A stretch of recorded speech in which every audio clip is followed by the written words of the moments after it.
Yesterday, I asked 5 of my neighboring farmers if they'd ever heard of a tractor that sold 675,000 units in 11 years. All 5 looked at me like I was an idiot and said, "Of course, that's John Deere or some case, right?" I said, "No. This is the Fordson Model F, and it came out in 1917. Silence. Not one had heard of it. Yet this is the machine that literally created modern agriculture. This is the tractor that killed the horse on farms.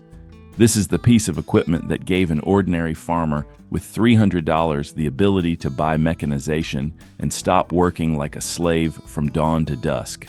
Today I'll tell you the story of the most mass-produced tractor in human history that almost no one knows about now. We'll examine how Henry Ford sold 750,000 tractors in less than 12 years, when his competitors were selling 3,000 to 5,000 per year and calling it success. We'll learn how one tractor destroyed dozens of competing companies, provoked a price war they called the tractor massacre, and changed the entire world economy. And at the end, I'll explain why this machine disappeared from people's memory, even though it was more important to humanity than the Model T. So watch to the end, because there I'll show you what this thing would cost in today's money, and you'll be shocked by the figure. And subscribe to the channel, because I regularly tell stories about equipment that changed the world, but everyone forgot about. So, 1917. World War I is raging. Europe is on fire. Millions of horses were taken to the front and killed. Horses that worked in the fields, pulled plows, hauled grain. Hunger began in Britain. Harvests were falling because there weren't enough laborers and draft power.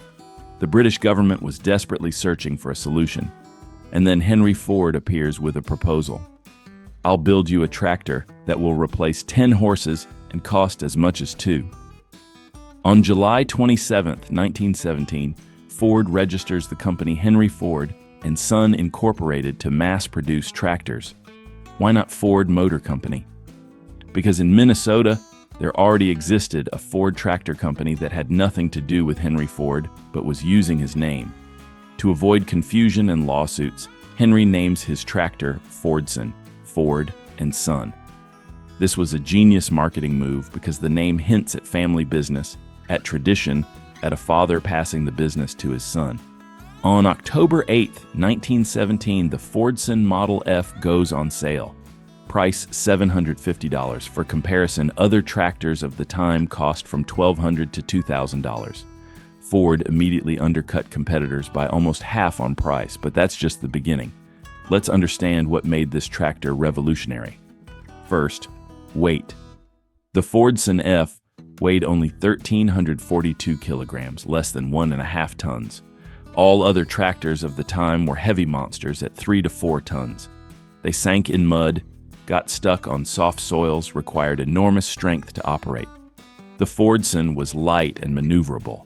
A farmer could work on it even after rain when heavy tractors got bogged down. Second, construction. The Fordson had no separate frame. All previous tractors were built like cars.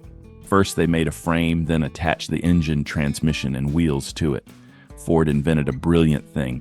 He made the engine, transmission, and rear axle bolt together and be strong enough by themselves to carry the entire load.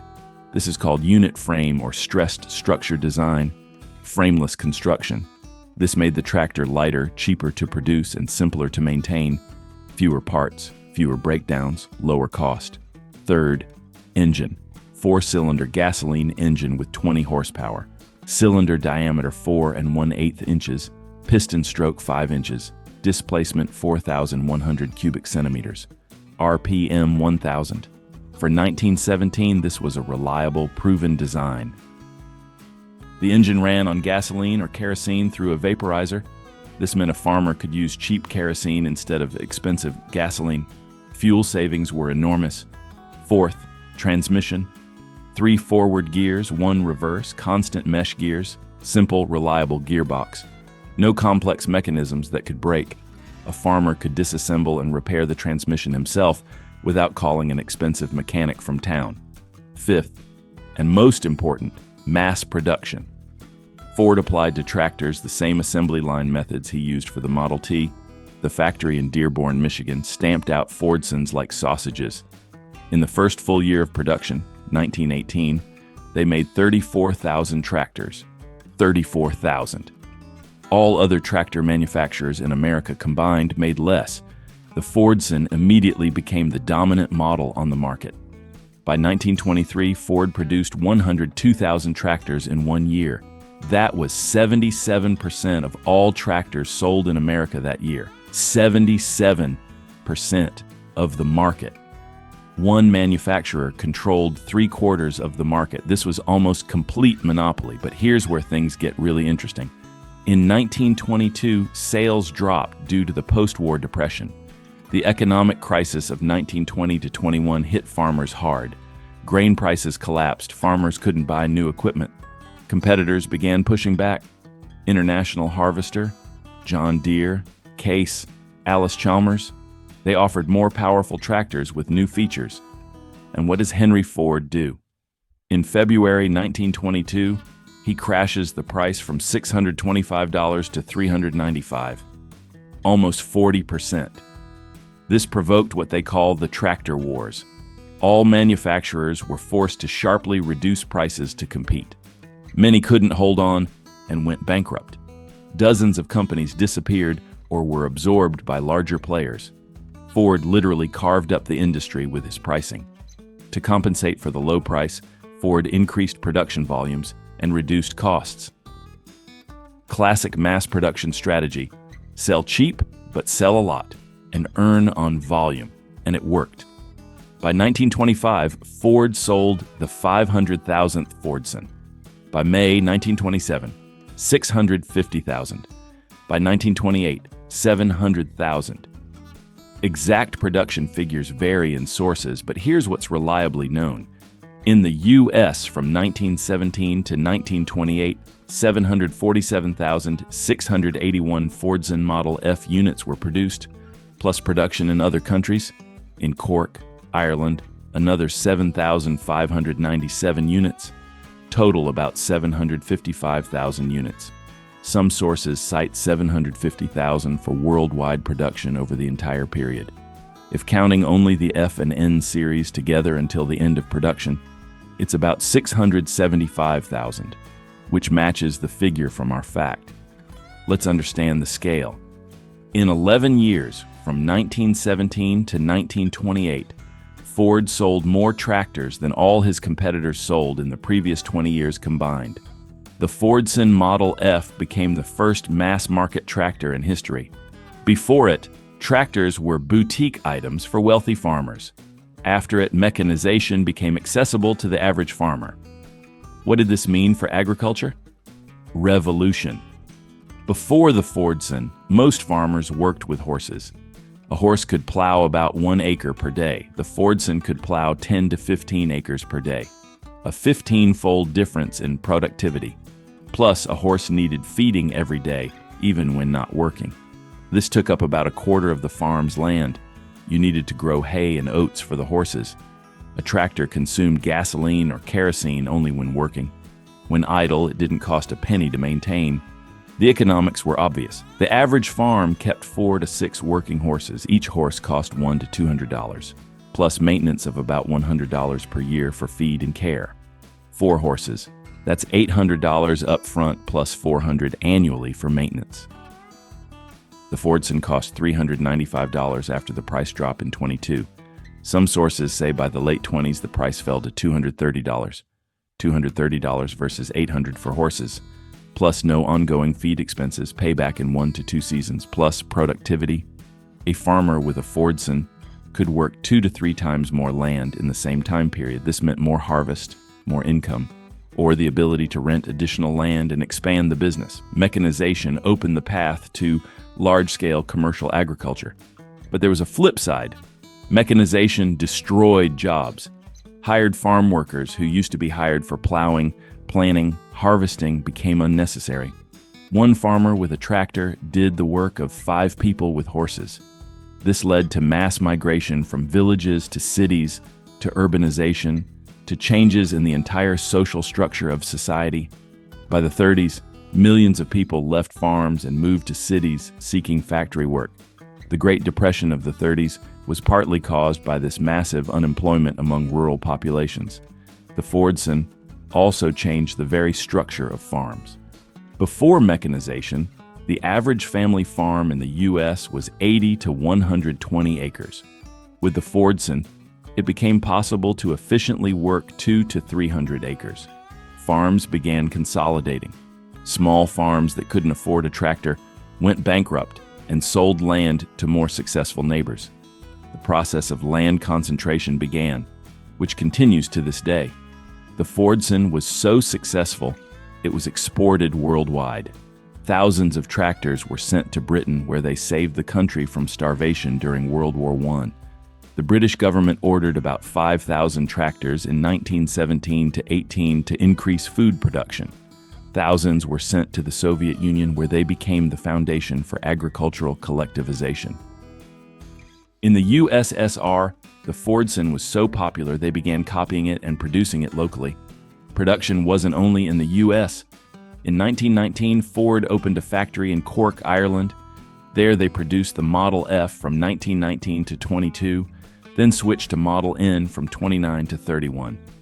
Then production moved to Dagenham, England, where they made Fordsons until 1964. That is, tractors under the Fordson brand were made for almost 50 years. But in the U.S., production ended abruptly. In 1928, Henry Ford decided to stop Fordson production in America. Why? Because he wanted to focus on the new Model A automobile, which was supposed to replace the outdated Model T. Factory capacity was needed for cars, not tractors. Plus, competition in the tractor market became fiercer. International Harvester and others were producing more modern models with new features. The Fordson was technologically obsolete, and Ford didn't want to invest in developing a new model. This was a mistake. Ford left the American tractor market for 10 years. Only in 1939 did he return with a new Ford Ferguson model, developed jointly with Harry Ferguson. But during those 10 years, competitors captured the market. John Deere, International Harvester, Allis-Chalmers, Case, they all grew and developed while Ford was absent. And although Ford later returned and was successful, he never again dominated the market like the Fordson did in the 20s. And here's the saddest part. Despite the fact that the Fordson Model F was the most mass-produced tractor in history at the time of its production, despite the fact that it changed all of agriculture on the planet, almost no one remembers it now. Ask a modern farmer, what's the most legendary tractor? He'll name the John Deere 4020 or Ford 8N or Farmall H. But Fordson F? No. It's been forgotten. Why? First reason. It disappeared from the American market in 28 and didn't come back. An entire generation of farmers grew up without seeing a Fordson. Second reason, it was technologically obsolete by the end of its production. Newer tractors were better, more comfortable, safer. The Fordson was dangerous. It often flipped backward, killing the driver. This was a serious problem that Ford kept quiet about. Third reason, the success of the Ford 8N in the 40s and 50s overshadowed all previous models. They sold 524,000 8N units, and it became iconic. Everyone remembers it, but the Fordson F went into history's shadow. But let's look at the numbers again. 750,000 units in 11 years. That's an average of 68,000 per year. For comparison, the best-selling tractor of all time is the John Deere 4020, of which about 200,000 units were sold over 10 years of production. That means the Fordson sold 3.5 times faster than the legendary 4020. But everyone knows about the 4020, while the Fordson is forgotten. Now about money. The Fordson price in 1922 was $395. Adjusted for inflation, that's approximately $7,200 in 2026 money. $7,200 for a fully functional working tractor. Right now, the minimum price for a new compact tractor is $20,000 to $25,000. The Fordson costs 3.5 times less. It's like if they were selling a new tractor now for $6,000 to $7,000. That's the price of a used pickup or motorcycle. For that money, you got a machine that replaced 6 horses and increased your productivity tenfold. That's why the Fordson was revolutionary. It made mechanization accessible not only to wealthy landowners, but to ordinary farmers. It democratized agriculture. And this was Henry Ford's philosophy, making things accessible to the masses. Just as the Model T made automobiles accessible to the middle class, the Fordson made tractors accessible to the average farmer. But the Fordson story isn't just a success story. It's also a story about how technology changes society, not always for the better. Mechanization increased productivity, but destroyed millions of jobs.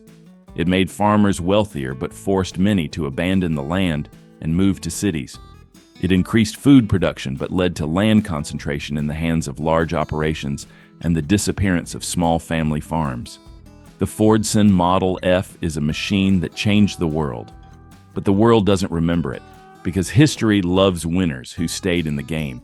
And the Fordson left the stage at the height of its powers. It won, changed everything, and then disappeared. And now you can only find it in museums and enthusiast collections. If you ever see a Fordson Model F at an antique show or agricultural museum, stop and look at it carefully.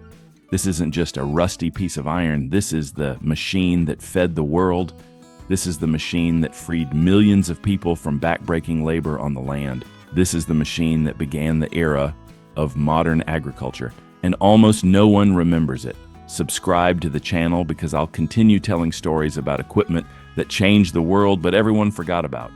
And meanwhile, remember the Fordson. It earned it.